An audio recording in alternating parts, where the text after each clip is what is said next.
We start our week in retrospect in 1994. As the snow begins to fall, drivers are given winter safety tips for the road ahead. We've been expecting the snow for some time, but as always, drivers are caught off guard with its arrival.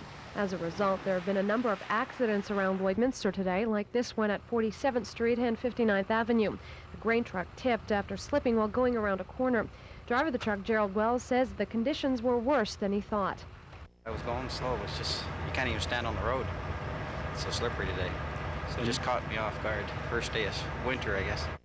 Police say only minor injuries were reported from the fender benders around the city.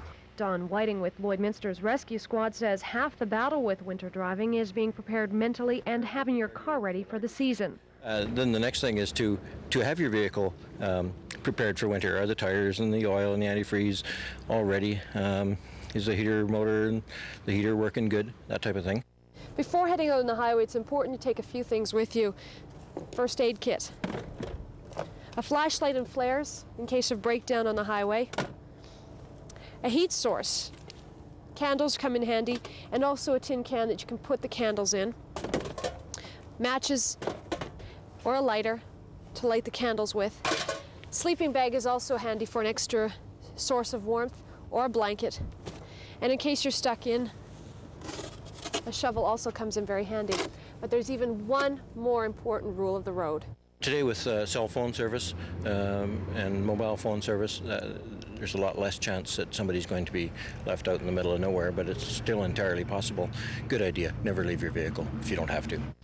If you are traveling on highways, checking both the forecast and highway information lines is a good idea before heading out. And in 1998, Bring Your Kid to Work Day has the youth thinking ahead on their futures.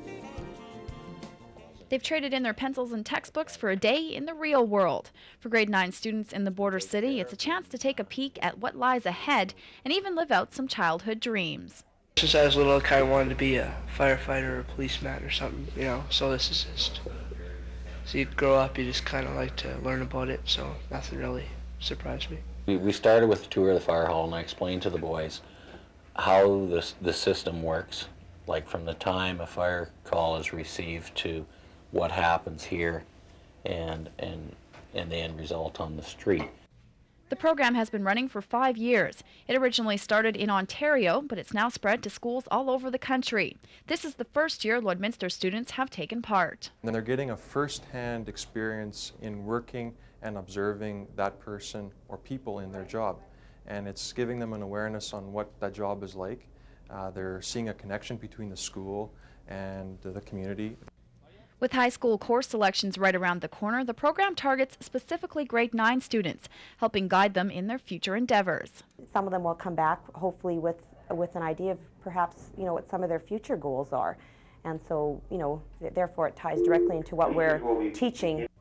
Over 100 community businesses and workplaces took part in the program today, ensuring its success.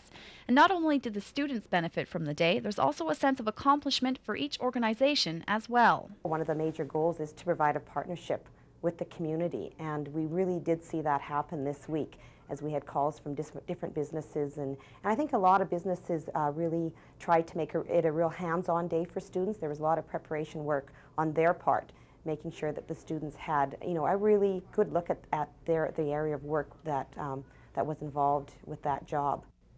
And that's it for this week in Retrospect.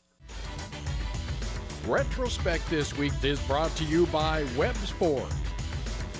Worth your while to drive the extra mile. Webb's Ford in Vermilion.